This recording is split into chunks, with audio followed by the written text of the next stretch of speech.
Where is it? Where is the fleece? Whoever took my fleece, I'll crush their skulls. I'll eat their eyes out, not letting it out of my sight again. Now, where are those half-bloods? Traitor to Gokai, not letting it out of my sight again. Now, where are those half-bloods? Not letting it out of my sight again. Now, where are those half-bloods? Fatimah binti Qais meriwayatkan, dalam suatu kesempatan, usai menunaikan sholat berjamaah, Rasulullah Shallallahu Alaihi Wasallam naik mimbar seraya tertawa kecil. Terdengar dari kedua bibirnya mengucapkan, kepada semua yang baru saja menunaikan sholat, tetaplah berada di tempat kalian. Setelah semua sahabat duduk tenang, beliau kemudian mengawali pembicaraannya. Apakah kalian mengetahui mengapa aku mengumpulkan kalian? Para sahabat pun menjawab, Allah dan Rasul-Nya tentu lebih mengetahui. Beliau kemudian melanjutkan, demi Allah, aku tidak mengumpulkan kalian untuk sebuah kabar yang menyenangkan atau kabar yang menakutkan. Namun, aku kumpulkan kalian karena Tamim Ad-Dari yang dulunya adalah seorang Nasrani, kemudian dia datang berbaiat dan masuk Islam. Selain itu, dia juga menyampaikan sebuah cerita yang sesuai dengan apa yang ingin aku ceritakan tentang Dajjal. Sekedar informasi tambahan, Tamim Ad-Dari adalah seorang warga Nasrani Palestina yang pernah berjumpa dengan Dajjal dalam salah satu perjalanannya ke Jazirah Arab. Setelah berada di Madinah, dia menceritakan kejadian yang dialaminya kepada Rasulullah Shallallahu Alaihi Wasallam. Mendengar kabar tersebut, Rasulullah lantas mengumpulkan para sahabat dan menyampaikannya kepada mereka. Dengan demikian, tak perlu diragukan lagi bahwa kisah ini benar dan sahih. Jika tidak, tentu beliau tidak akan menyampaikannya kepada para sahabatnya. Di samping itu, tidak ada celah sedikit pun bagi Tamim Ad-Dari untuk berbohong di hadapan Rasulullah Shallallahu Alaihi Wasallam. Rasulullah Shallallahu Alaihi Wasallam kemudian meneruskan kisahnya. Tamim bercerita bahwa pada suatu ketika dirinya menaiki kapal laut bersama 30 orang dari kabilah Laham dan kabilah Judam. Di tengah-tengah perjalanannya, mereka terombang-ambing di atas gelombang lautan. Badai dan ombak yang sangat besar menimpa mereka selama 1 bulan lamanya. Sampai akhirnya, menjelang matahari terbenam, mereka berlabuh di sebuah pulau yang ada di tengah lautan itu.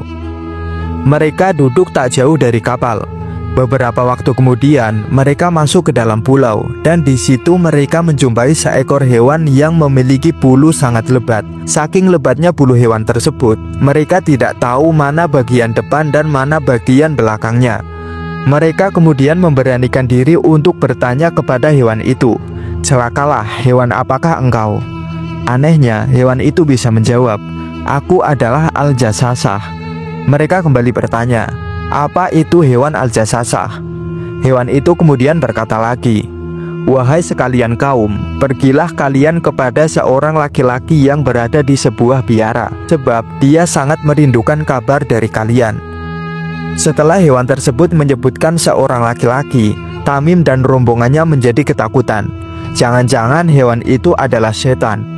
Meski demikian, Tamim dan rombongannya merasa sangat penasaran. Akhirnya, mereka pun pergi menuju biara yang ditunjukkan oleh hewan tadi. Begitu mereka sampai di dalam biara, mereka sangat terkejut karena mereka melihat di dalam biara itu sudah ada sosok manusia terbesar sejauh yang pernah mereka lihat. Laki-laki itu diikat menggunakan rantai raksasa yang terbuat dari besi, sedangkan kedua tangannya disimpan di tengkuknya. Dari kedua lutut sampai mata kakinya terikat dengan besi yang sangat besar. Kala itu Tamim Ad-Dari bertanya, "Celakalah, siapakah engkau?" Manusia raksasa itu menjawab, "Kalian sudah bisa mengetahui kabarku. Sekarang sampaikanlah kepadaku siapakah kalian." Rombongan Tamim Ad-Dari menjawab, "Kami semua adalah orang Arab. Kami berlayar dengan sebuah kapal. Tiba-tiba kami dihadang ombak dan gelombang. Kami pun terombang-ambing selama 1 bulan. Sampai akhirnya kami berlabuh di pulaumu ini. Tiba-tiba kami berjumpa dengan seekor hewan yang sangat lebat bulunya, dan ia meminta kami untuk ke sini menemuimu.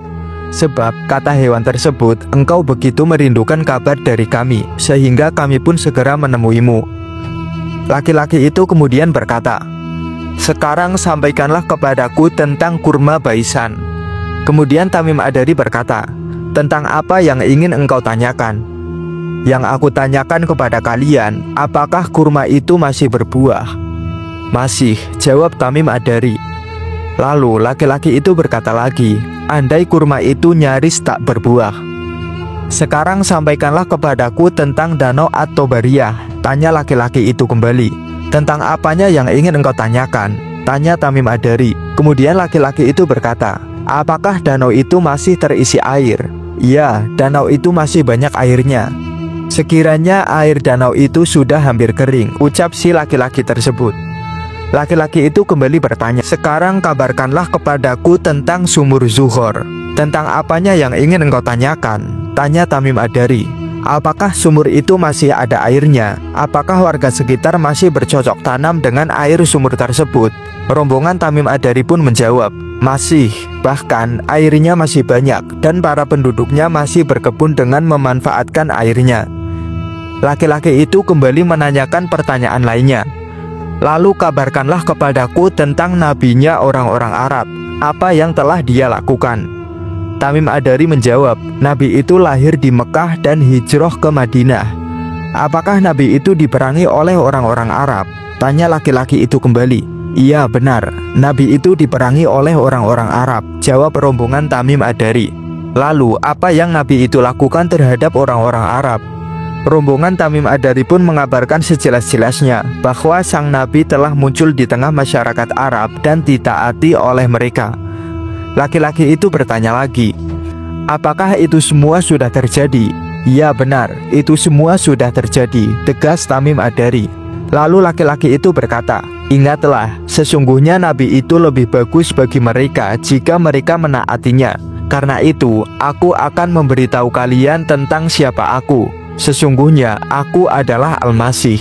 Aku hampir saja diizinkan untuk keluar. Setelah aku diizinkan keluar, aku akan berjalan di muka bumi, dan tidaklah aku biarkan satu desa pun kecuali aku akan singgahi selama 40 hari, kecuali kota Mekah dan Thayyibah, karena kedua kota itu diharamkan kepadaku.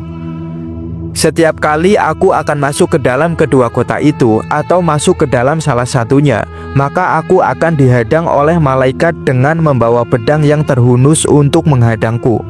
Dan setiap jalan bukit yang berada di kota itu akan ada malaikat yang menjaganya.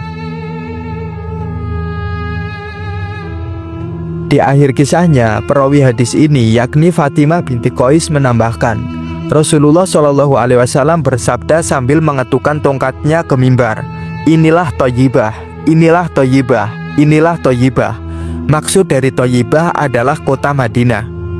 Rasulullah kemudian mengakhiri kisahnya dengan bersabda, bukankah aku telah menyampaikan hal itu kepada kalian? Para sahabat pun menjawab, iya benar. Beliau kembali bersabda, sungguh aku sangat kagum dengan cerita Tamim ini. Ceritanya sesuai dengan yang aku sampaikan kepada kalian tentang Dajjal, Mekah dan Madinah. Ingatlah, Dajjal itu berada di Laut Syam atau Laut Yaman. Ia datang dari arah timur. Ia datang dari arah timur. Ia datang dari arah timur. Beliau mengatakan demikian sambil memberi isyarat dengan tangannya ke arah timur. Terakhir, Fatimah binti Qais berkomentar, ini yang aku hafal dari Rasulullah Shallallahu Alaihi Wasallam. Demikianlah kisah yang disarikan dari hadis riwayat Muslim dalam sahihnya, tepatnya dalam Kitabul Fitan wa Asyrati Sa'ah, bab Qisasul Jasasah. Wallahu a'lam bishawab.